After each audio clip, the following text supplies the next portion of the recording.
So in this video, I'm doing check if grid satisfies conditions. So you are given a 2D matrix grid of size m, x, n, and you need to check if each cell is equal to the cell below it, if it exists, and different from the cell to its right, if it exists. Okay. Interesting. So how can I do this?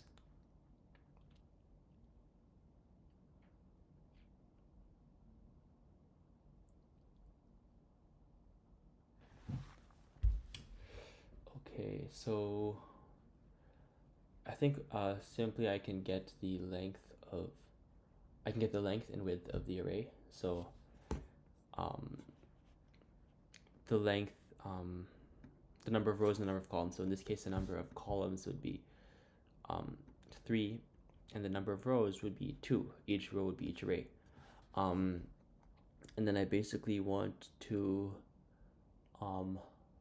iterate through each element in the matrix, and then we'll do if the current row is smaller than the last row, pretty much. Like if the current row is smaller than 3,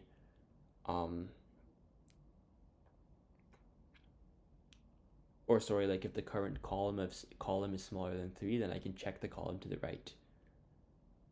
And then if the current row is smaller than 2 for this case, so smaller than the last row, then I can check the row below it.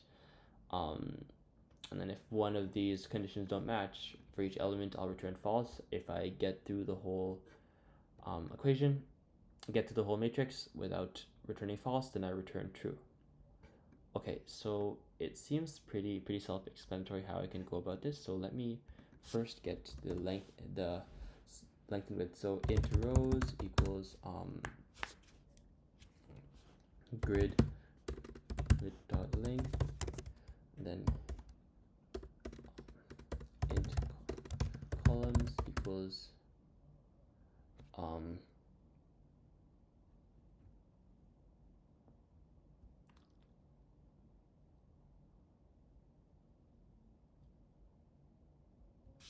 grid at 0 dot length. So actually this is just this same here. So this is going to give me the rows and columns. Now I want to basically iterate through each element in the matrix. So for int I equals 0, I is smaller than rows dot length. So for this case, for example, rows is 2, so as I is smaller than 2, I plus plus. For int x equals 0, x is smaller than columns dot length, x plus plus. Okay, so if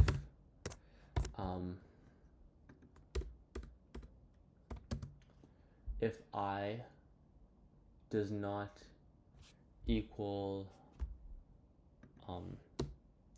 rows.length minus 1, meaning if we're not in the last row. So if I does not equal row.length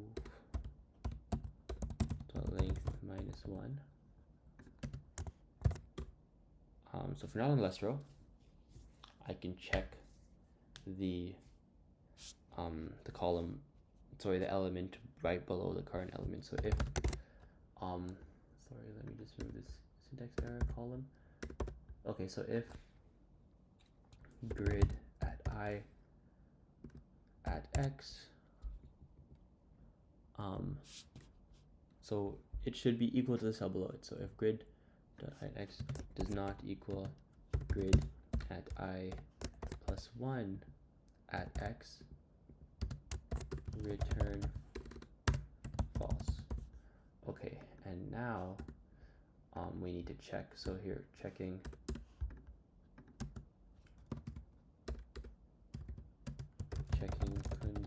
sorry about the spelling error.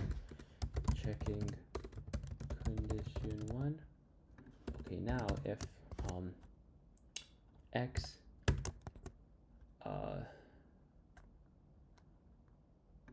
do smaller than, if x is smaller than columns, oh it is columns dot,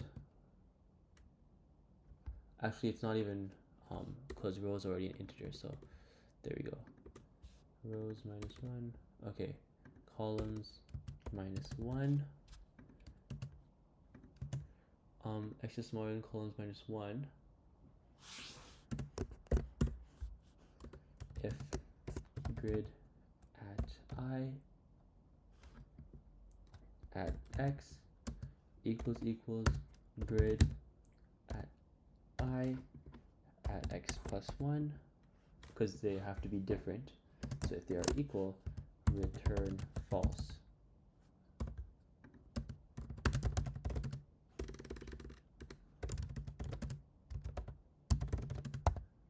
Okay, and if we make it out of this for loop, then we can return true. So let me just walk myself through this code and see if I'm doing everything right. So for each row, I'm going over each column.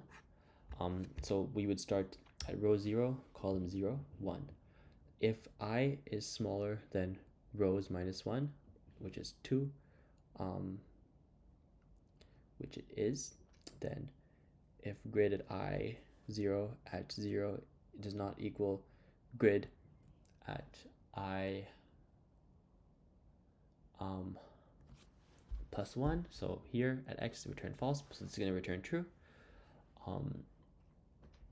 Return false. Otherwise, if x is, sorry, not otherwise, if x is smaller than columns minus 1, which it is again, we can check if grid at I at 0 is equal to grid I x plus 1. Return false. Again, they're different, so we don't return false. Then we would move on to this one and do the same thing. Equal, different, equal, different.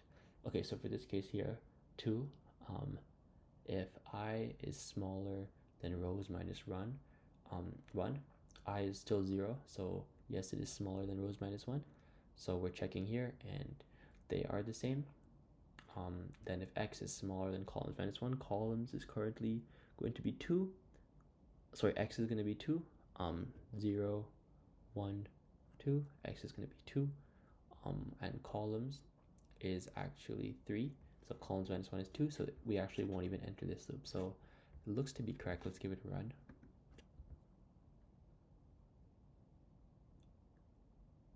Okay. There we go.